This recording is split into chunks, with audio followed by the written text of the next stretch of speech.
Mi nombre es Yajairo Charaja, gestor del Centro Integrado Formalizador Arequipa. En el marco del ciclo de capacitaciones conjuntas organizadas por el Centro Integrado Formalizador Arequipa, en coordinación con SUNAFIL, me es grato presentar a la doctora Leina Huaco Vilca, especialista legal de la Intendencia Regional de Arequipa, quien nos brindará la capacitación denominada Beneficios Sociales de los Trabajadores. Sin más que decir, damos paso para que la ponente pueda comenzar. A todos también extenderles el saludo de nuestra Intendencia Regional de Arequipa, en nombre de toda SUNAFIL, por el interés mostrado en este tipo de exposiciones, que lo que tratan es acercar hacia la población los temas que de repente pueden considerarse de alguna forma solo legales o normativos, pero en realidad debería ser de conocimiento de todas las personas, porque todos en algún momento estamos dentro del mercado laboral desempeñándonos y debemos conocer nuestros derechos, nuestros beneficios, así que es muy importante empaparnos de estos temas.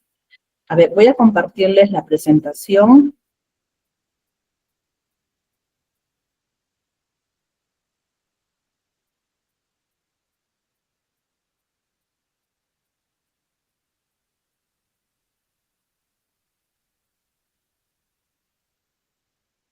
Listo.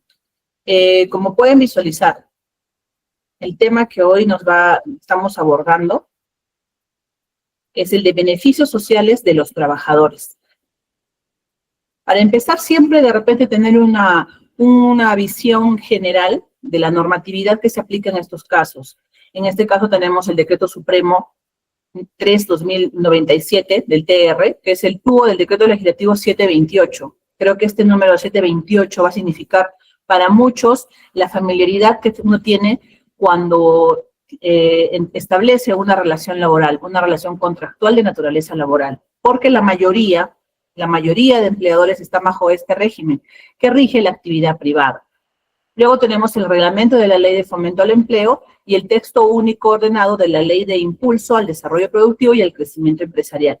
Mencionamos estas normativas también porque están relacionadas al tema de, como bien decíamos en el título, el tema de los beneficios y derechos, y a la vez también esto va a implicar desarrollar el tema de los regímenes laborales a los cuales están sujetos nuestros empleadores y que nosotros deberíamos tener conocimiento a fin de poder tener de qué vamos a exigir al final de nuestra relación laboral o durante nuestra relación laboral.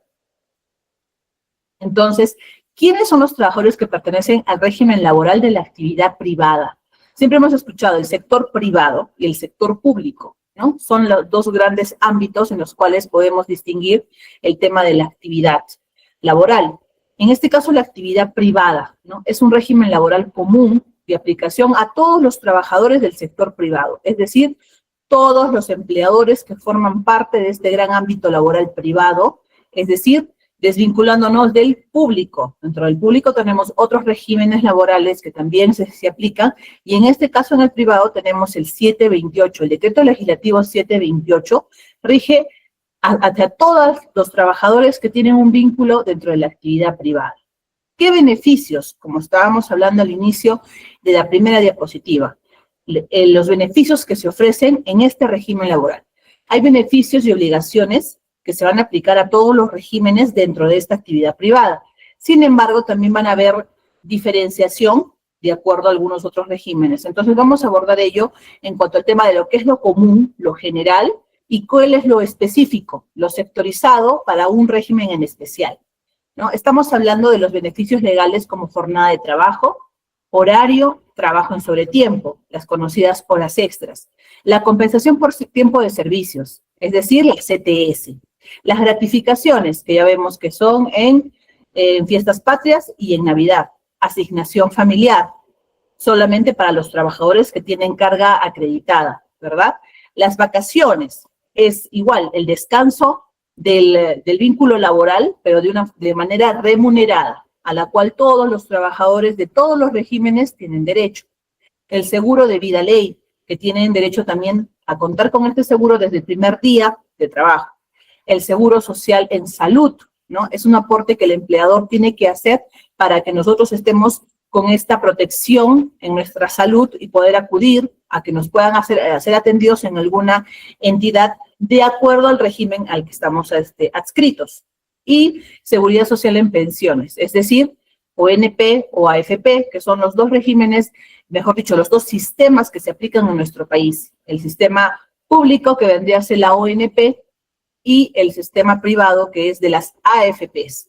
Entonces ya vamos viendo de que muchos de nosotros hemos manejado esta terminología porque ya estamos o viendo en las noticias las modificaciones, los cambios, todo lo que implique el desarrollo de estos temas, ya vemos que sí son de nuestra familiar. CTS, situación familiar, AFPs, que ha estado también muy en las noticias hablando sobre el tema de poder retirar el fondo que uno tiene. Entonces, todos estamos empapados y ligados con este tema de lo que vamos a tratar en esta oportunidad.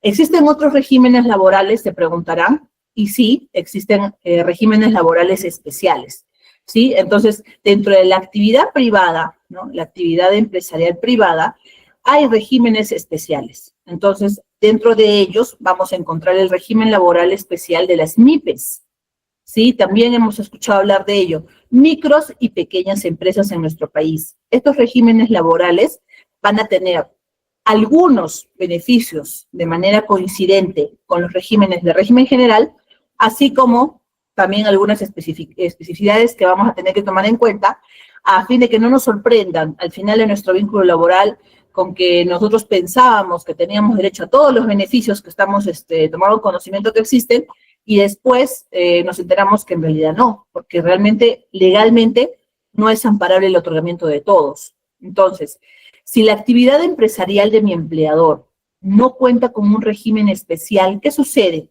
Si la norma que regula el régimen especial de mi actividad me excluyó del mismo, ¿qué sucede?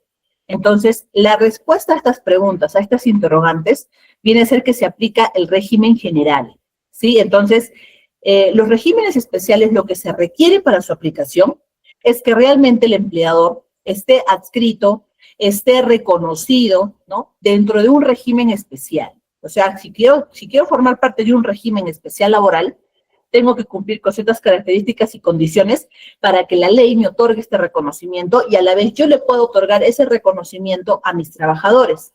Pero si yo no he hecho ninguna gestión y yo estoy ejerciendo la actividad empresarial y tengo trabajadores a mi cargo, entonces el régimen especial que corresponde es el general. Es decir, sin ninguna restricción, sin ninguna modificación, sino todo lo que está contemplado de manera general en la norma y en los derechos que uno tiene conocimiento. El régimen laboral especial, ¿no? De las micro y pequeñas empresas, las MIPES. Para detallarles un poco al respecto, una MIPE es una unidad económica, o sea que es una cédula comercial de actividad empresarial, ¿no? Constituida por una persona natural o jurídica. Es decir, que no solamente pueden ser personas jurídicas las que puedan ejercer, o de repente la creencia de que no, es micro o pequeña empresa porque es persona natural con negocio. No, eso no significa ser MIPE, ¿no? Puede ser persona natural o jurídica y puede estar bajo cualquier forma de organización o gestión empresarial. ¿Cuál es el objeto? Extracción, transformación, producción, comercialización de bienes, prestación de servicios. Son algunas de las características de las actividades de las MIPES. Otra de las características que vamos a hacer ya distintivo al momento de poder adscribirnos como empleador, ojo, ¿no? A este régimen especial, ¿no? Es que deben estar ubicadas en alguna de estas categorías. Habíamos hablado que MIPE es micro o pequeña empresa. Entonces, ¿qué es una micro y una pequeña?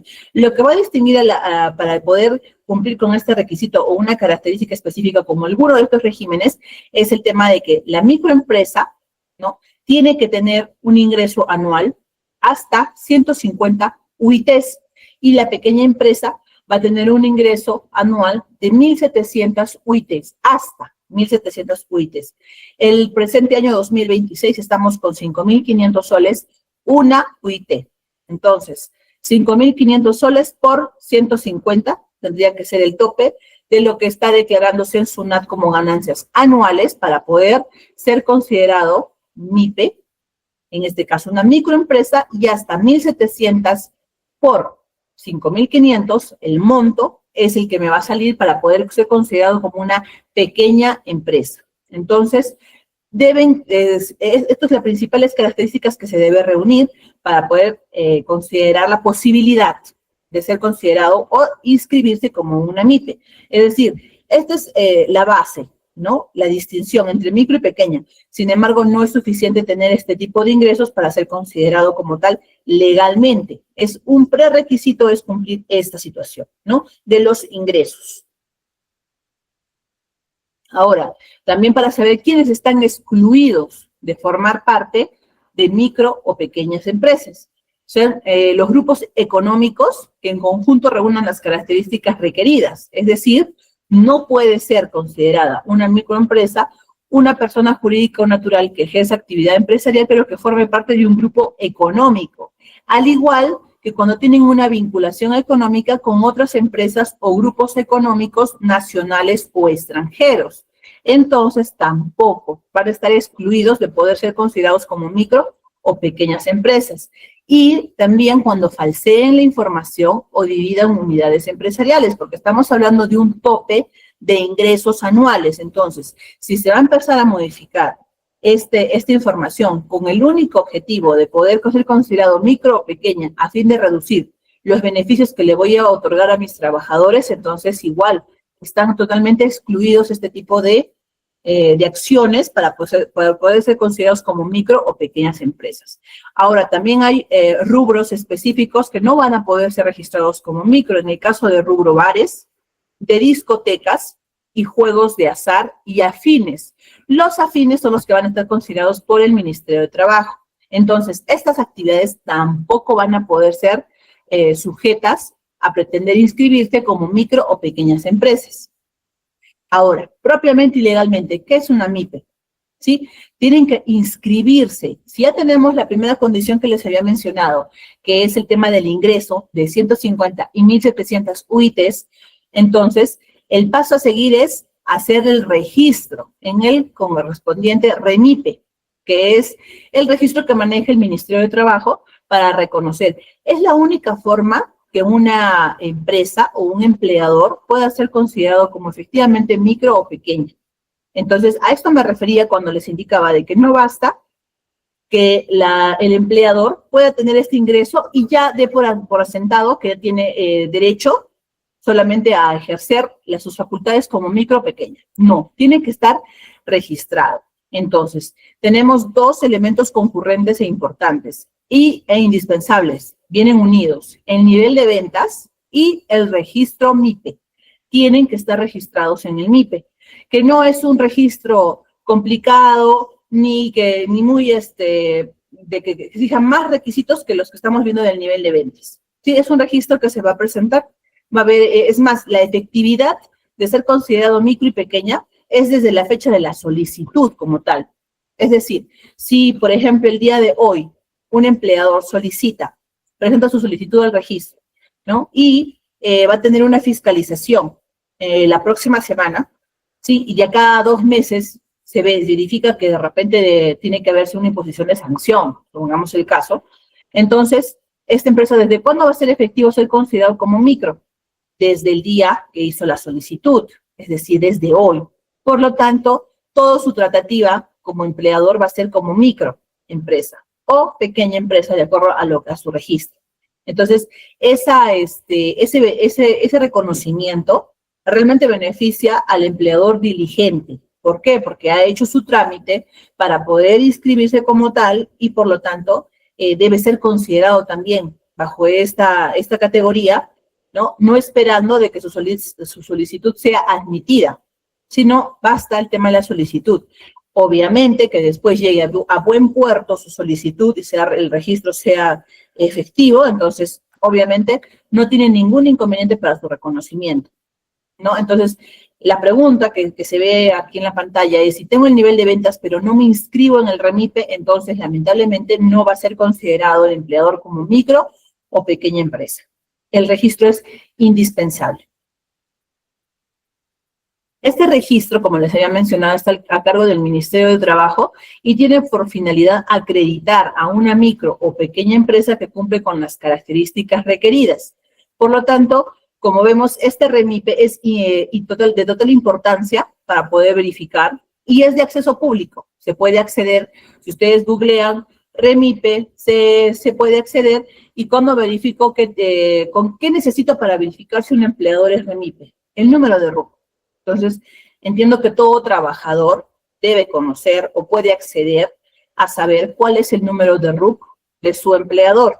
Entonces, siempre es importante que todos los que se están desempeñando dentro de una empresa o una persona natural de repente con negocio que también estén brindando estén dándole su prestación de servicios, entonces tienen que tener en cuenta de que es muy importante manejar el número de RUC de mi empleador. Realmente es para todo, no solamente para hacer la consulta de REMIPE, para ver si es una micro o pequeña empresa, sino también para que después, si uno tiene de repente algún beneficio que podamos solicitar, que falte el reconocimiento, o que falte el pago, o que simplemente necesito alguna otra acción que llevar a cabo, ¿no?, de mi empleador, necesito identificarlo. La única forma es el número de RUC. Es como el DNI, en este caso para las personas naturales, y el RUC es indispensable, es su número, el número de identificación de todo, de toda empresa, de todo empleador, ¿no? Y de toda persona natural con fines comerciales, porque obviamente que va a repercutir en el sistema tributario. Entonces, debemos manejar ello, ¿no? Es una recomendación que sí, en general les brindaría, porque es la única forma de poder saber quién es mi empresa, quién es mi empleador, porque hay muchas veces que cuando hemos recibido algunas consultas,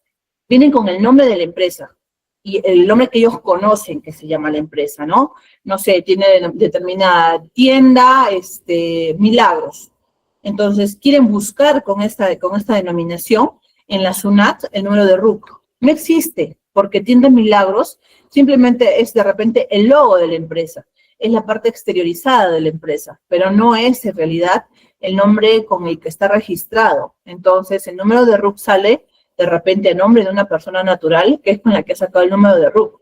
Entonces, es muy importante dónde identificamos. En las boletas, en los comprobantes de pago, básicamente, es donde podemos sacar el número de RUC.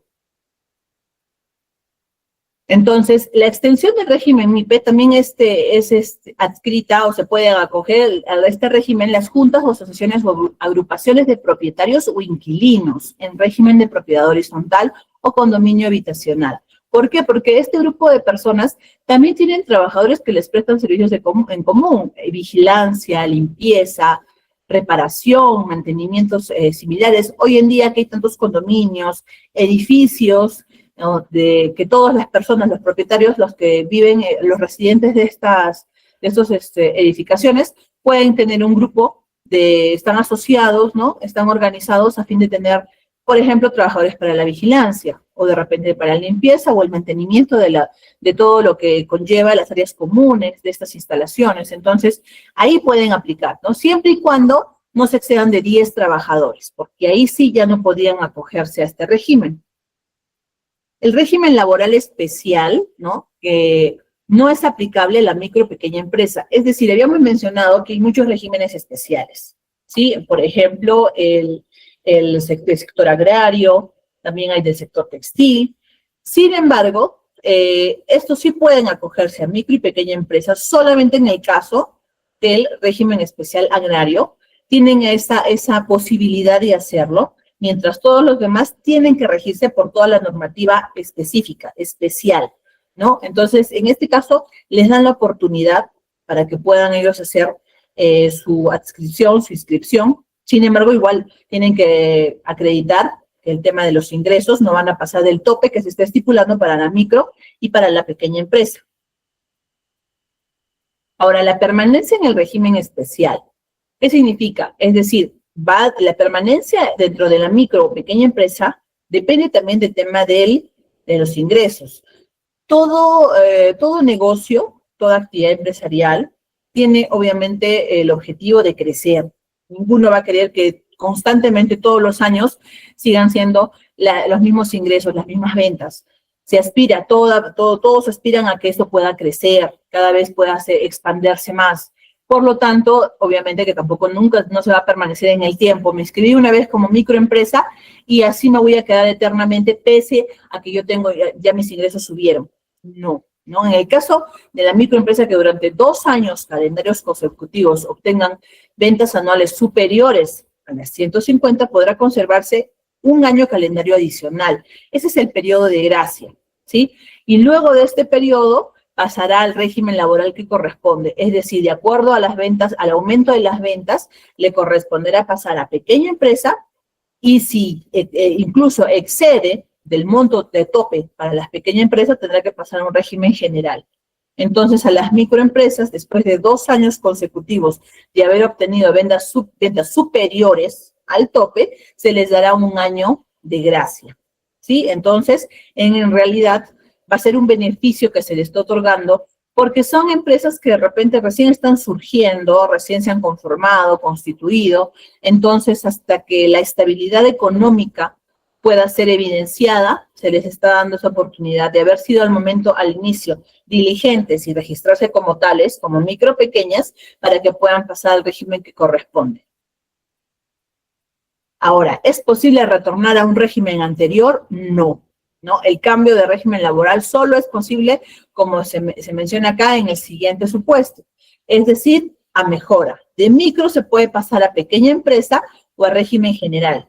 Y de pequeña empresa solo se puede pasar a régimen general. Una empresa de régimen general no puede pasar a régimen de micro y pequeña empresa. Entonces, ese retorno ya no es posible. Vamos a entrar a tallar ya con los derechos comunes al régimen general de la actividad privada y al régimen laboral especial de las MIPES. La jornada de horario de trabajo. Es decir, que este tema va a ser aplicable por igual, no había distinción.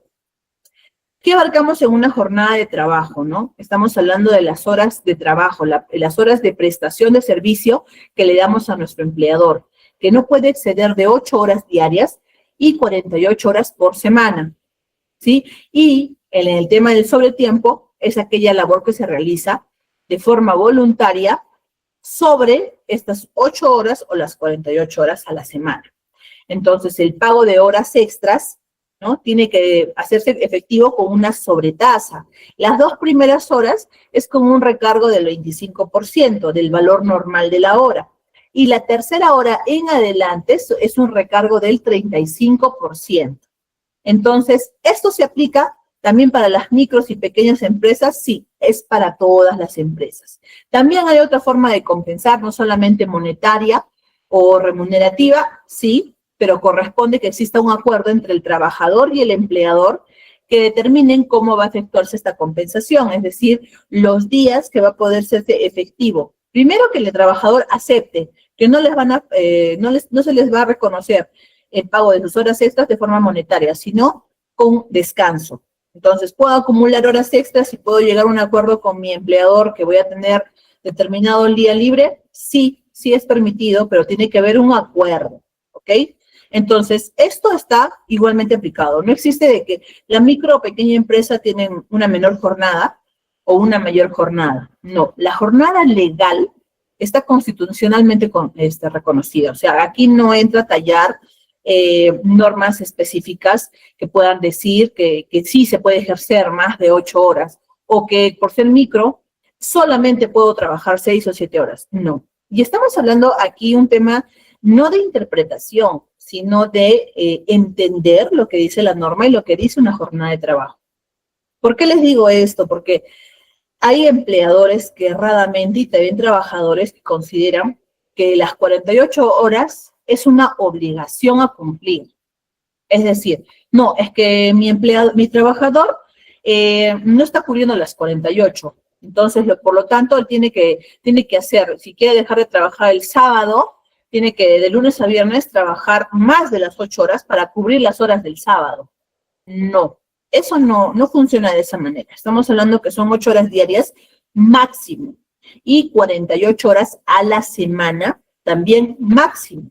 Es decir, si yo entro a un trabajo y en mi trabajo la jornada es de 7 horas o 7 horas y media, esa es una potestad del empleador. No existe una obligación que me indique de que no. Entonces, como tú no llegas a las 8 horas, no te corresponde tampoco de repente la remuneración que aplico al 80% de mis trabajadores que cumplen esta jornada. Para ti va a ser menos, de forma, de repente prorrativa, me van a querer pagar. No, no existe. ¿Por qué? Porque la jornada la dispone el empleador y no está obligado a darme las 48 horas. No es una obligación trabajar las 48 horas, sino es el tope que la ley le dice que es lo máximo que puede trabajar una persona que esté prestándole un servicio.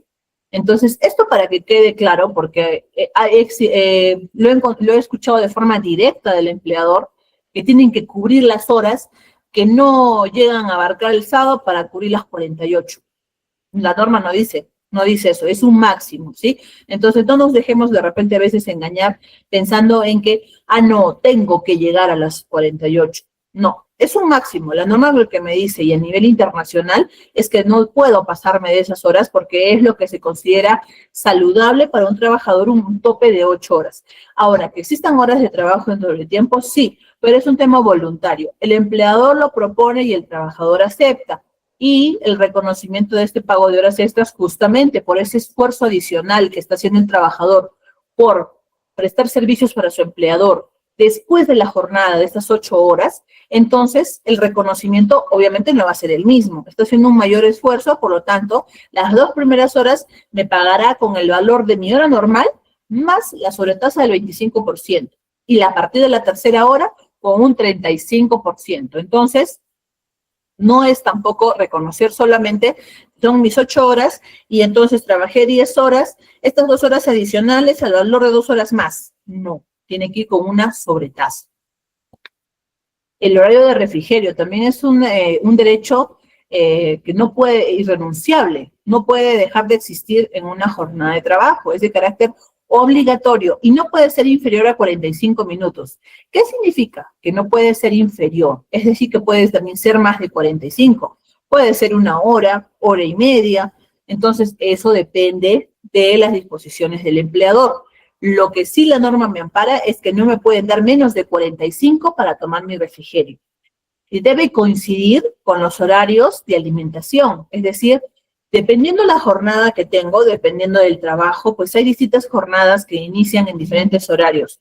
Por lo tanto, entonces va a haber momentos en los cuales pueda coincidir con el desayuno, con el almuerzo o con la cena. Entonces, lo importante es que pueda coincidir porque el objetivo del refrigerio es que el trabajador pueda ingerir sus alimentos en este horario determinado.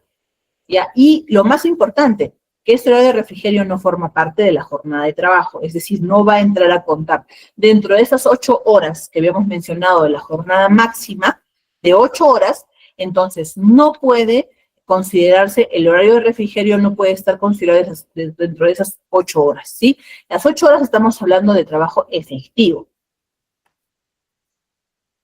Los descansos remunerados, las conocidas, bueno, en este caso el descanso semanal obligatorio y en días feriados. Entonces, estos descansos semanales obligatorios es porque la norma obliga a que un trabajador debe descansar mínimo un día a la semana. De preferencia, pues debe ser otro el día domingo, pero nuevamente, cada actividad empresarial, en cada trabajo, existen diferentes disposiciones, diferentes condiciones y requerimientos de la prestación del servicio. Por lo tanto, pueden haber trabajos en los cuales el día domingo no sea factible otorgar el día de descanso. Sin embargo, lo van a entregar los días jueves. Entonces, el de día domingo va a tener que ser un día de trabajo como cualquier otro. Lo importante es que se me dé respeto a este descanso semanal obligatorio, que es un día a la semana, ¿sí? Y luego hablamos de los descansos en días feriados. Lo más conocido de decir los descansos, los feriados legales, ¿no? Las personas pueden decir, ¿y por qué legales? Porque ya están reconocidos por la norma. En este caso no son feriados regionales por costumbre, no, son los conocidos feriados de calendario. Es decir, vamos al calendario y el día que aparece en rojo, porque es lo que nos ayuda más a identificar estos feriados, estos días son de descanso remunerado. Es decir, el trabajador tiene derecho a descansar ese día y que se le pague como día trabajado.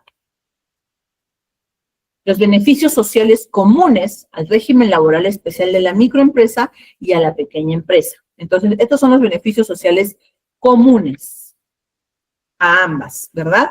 En este caso es el descanso vacacional. El descanso vacacional para ambos regímenes, micro y pequeñas, son de 15 días al año. Entonces, vamos a la diferenciación con los días, con el régimen general. Siempre, la mayoría conoce que el régimen general, pues, son 30 días de vacaciones. Para el micro y pequeña empresa, no. Son 15 días calendario por año completo de servicios. Hay que cumplir un récord vacacional, es decir, días que he trabajado durante este año para que yo pueda tener derecho a mi descanso vacacional. Entonces, en trabajadores con jornada ordinaria de 6 días a la semana, debe haber una labor efectiva de por lo menos 260 días en dicho periodo. Es decir, dentro de los 360 días que inicié mi periodo, empecé mi trabajo, voy a contar un año, y en ese año yo tengo una jornada ordinaria de 6 días a la semana. Entonces, debo haber trabajado de manera efectiva 260 días en esos 360 días del año. Los trabajadores con jornada ordinaria de 5 días a la semana, la labor efectiva para poder tener derecho a exigir las vacaciones de los 15 días son 210 días en dicho periodo. ¿Ya? Y el plan de trabajo se desarrolla solo de 4 o 3 días a la semana o sufra paralizaciones temporales autorizadas por la autoridad administrativa de trabajo, que es la Gerencia Regional de Trabajo, por ejemplo, en Arequipa. Dice que también igual se va a cumplir con el récord vacacional siempre que las faltas injustificadas no excedan de 10 en dicho periodo. O sea, hay faltas injustificadas. ¿Cuáles son esas?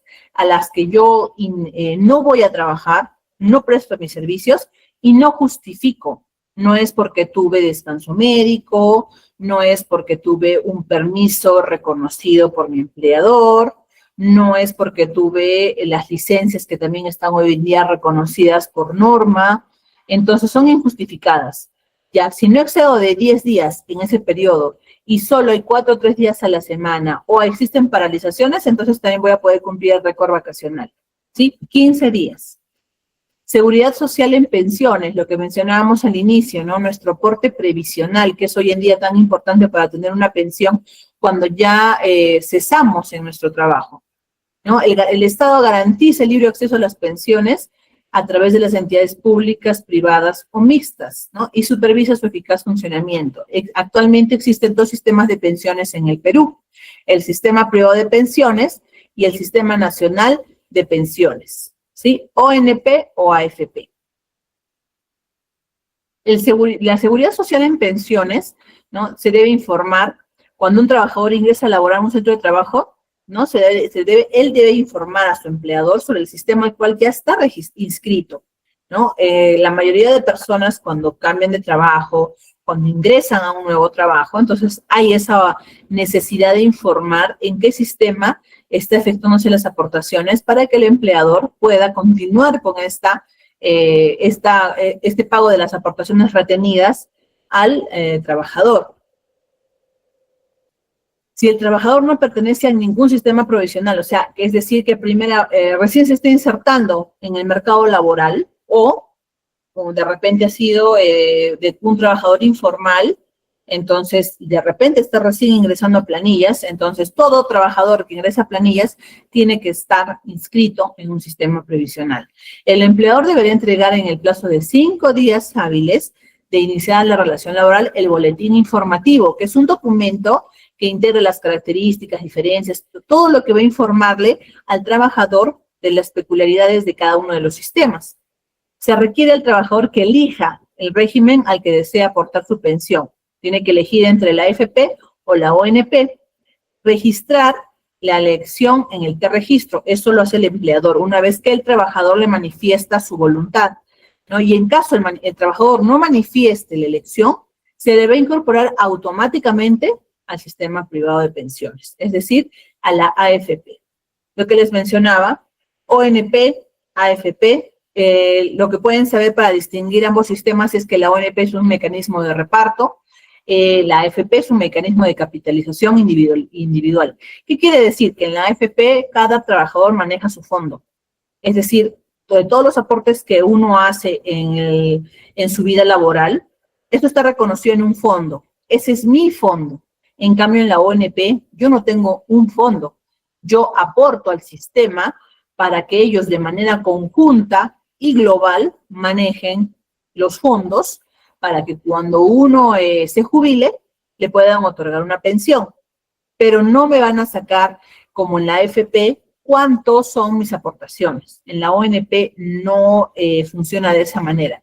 El dinero aportado ingresa a un fondo común y se usa para pagar las pensiones de los jubilados de manera conjunta. En cambio, en la AFP, de acuerdo a mi monto de mis aportaciones, me van a considerar, me van a informar al final de cuando yo cese mi trabajo, cuánto serían las posibilidades de mi pago, ¿no? Entonces, son sistemas distintos. De repente, cada trabajador tendría que informarse mejor de acuerdo a la etapa en la cual se encuentra, para que puedan tener conocimiento cuál es el sistema que le puede de repente ser más beneficioso, que es lo que todos esperamos al final de nuestra relación laboral, ¿sí? Ahora, beneficios sociales en el régimen especial de la microempresa. Es decir, que esto solamente se va a aplicar para la microempresa.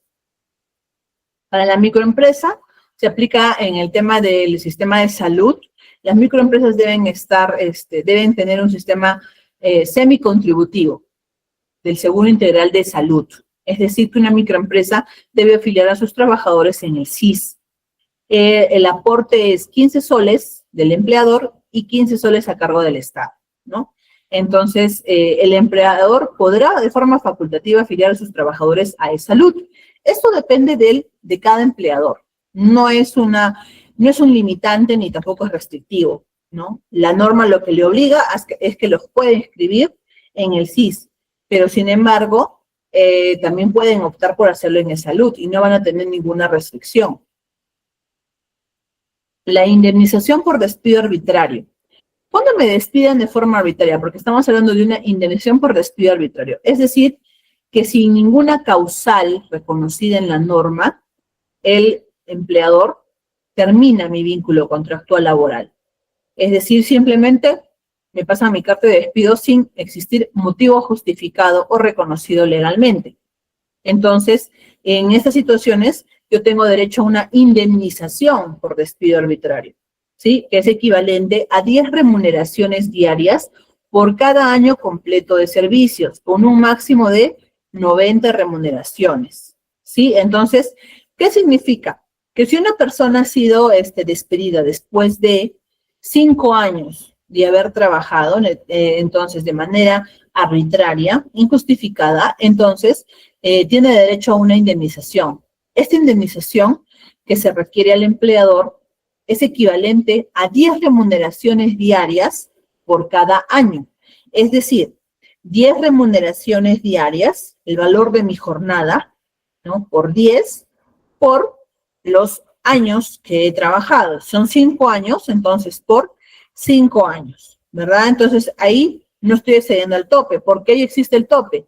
De 90 remuneraciones diarias. Es decir, que tampoco no puedo exceder en la indemnización solicitada a este tope de las 90 remuneraciones diarias.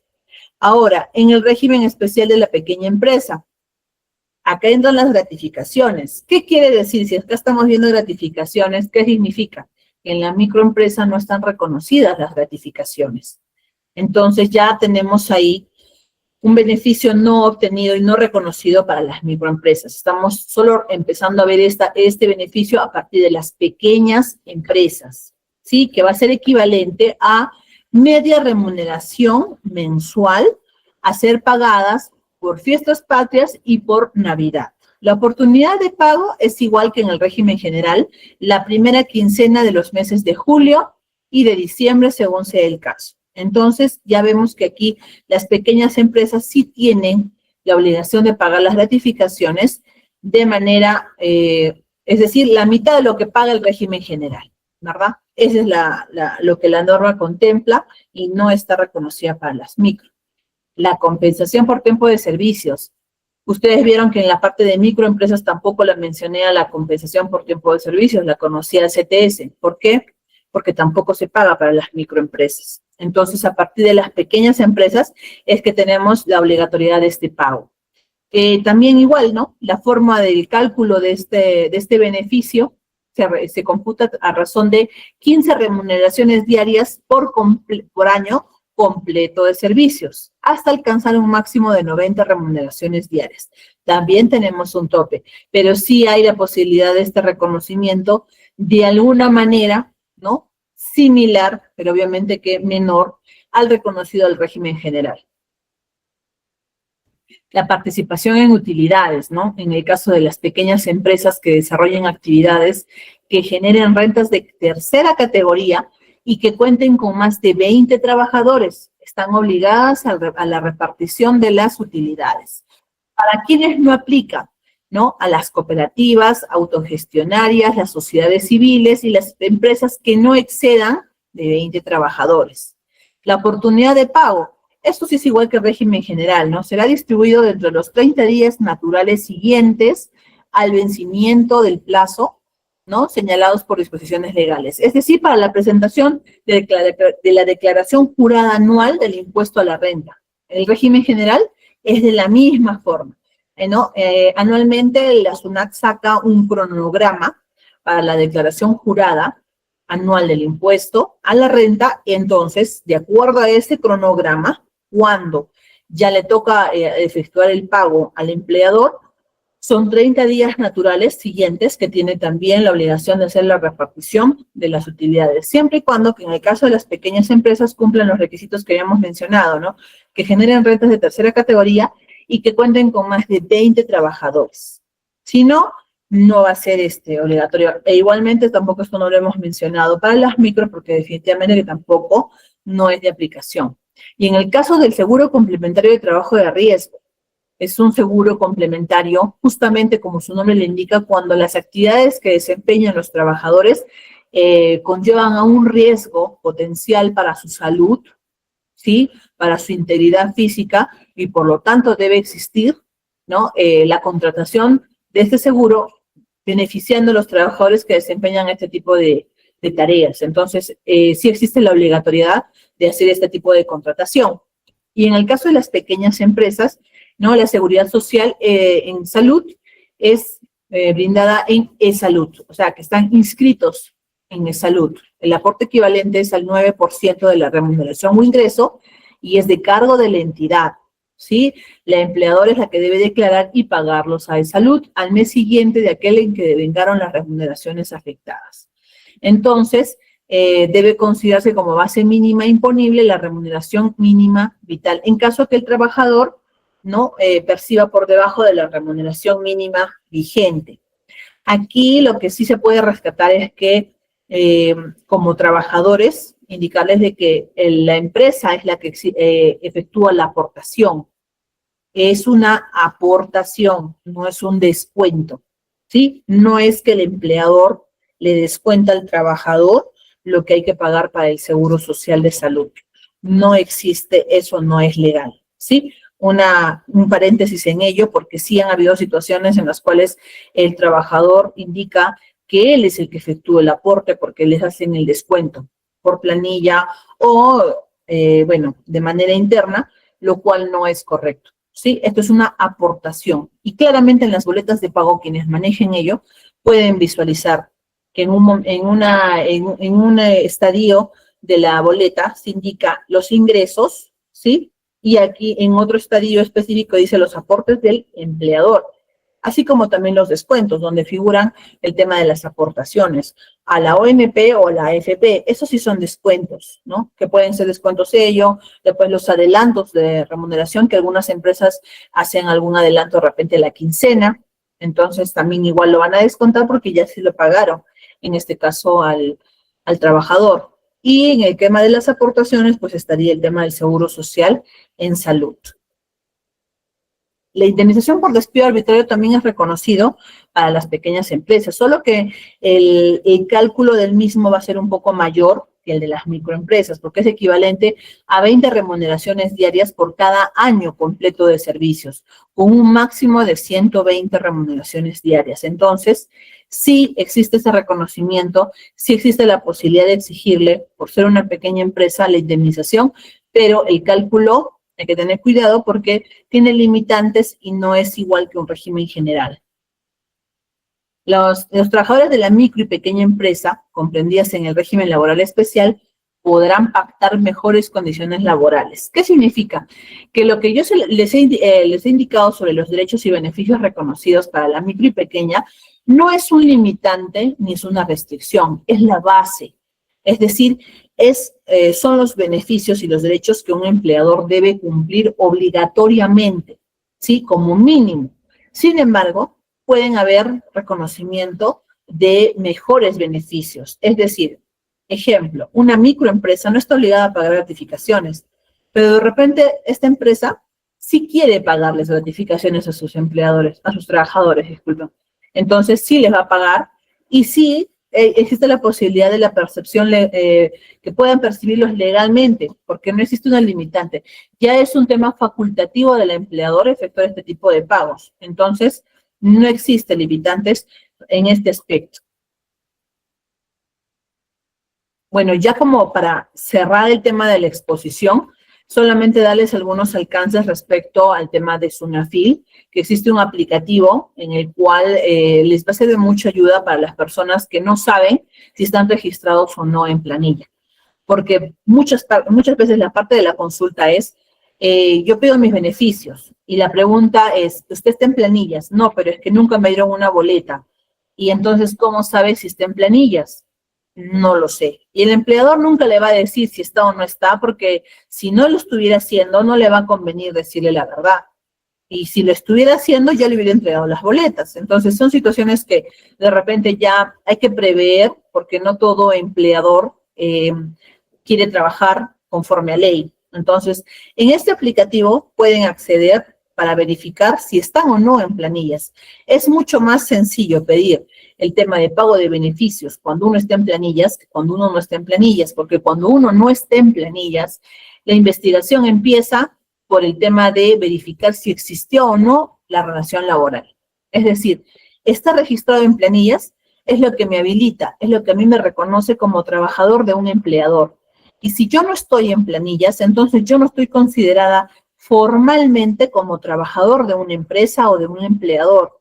Entonces, es mucho más difícil de pedir los beneficios cuando primero tengo que determinar cuándo inició el vínculo laboral, que yo prestaba un servicio subordinado a esta empresa para en consecuencia pedir el pago de beneficios. Entonces, sí, tener cuidado con esta situación para que no se den con la sorpresa que de repente están trabajando 6 meses en determinado lugar, con determinada empresa, y que no les haya entregado ni una sola boleta, ya es sospechoso, por decirlo menos, de que realmente existe un vínculo laboral. Entonces va a ser mucho difícil al final de verificar. Los beneficios se sacan conforme al tiempo laborado. Entonces, si yo no sé en qué fecha entré a planillas o desde cuándo estoy brindando el servicio acreditadamente, entonces va a ser mucho más complicado. Entonces, podrían verificar ese aplicativo. Y hay otro aplicativo de Sunafil en tus manos, en el cual son herramientas digitales gratuitas, ¿no? Lo pueden descargar y ustedes pueden verificar, ¿no? El tema de registrar una denuncia, ya saben que las denuncias ante Sunafil las pueden presentar de manera virtual, porque si es en forma presencial, bienvenidos a la oficina. Sin embargo, igualmente la persona que los atiende lo que va a hacer es registrar la denuncia en la plataforma virtual, ¿no? Igualmente se hace el ingreso. Después también consulta tu trámite, que es donde pueden verificar el estado de esa denuncia o ya la etapa en qué procedimiento está. Acceder a documentación propiamente de trabajo, ¿no?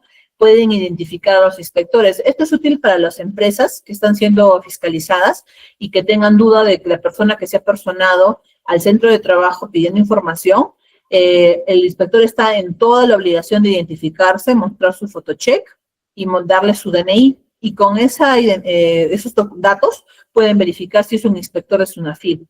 Y verifica tu chamba, ¿no? Si está inscrito en la planilla, que les había mencionado. Entonces, en conclusión, tiene utilidad tanto para el trabajador como para el empleador. Entonces, los invitamos a que puedan acceder a esta herramienta digital. Por mi parte, eso sería todo. Gracias por su atención.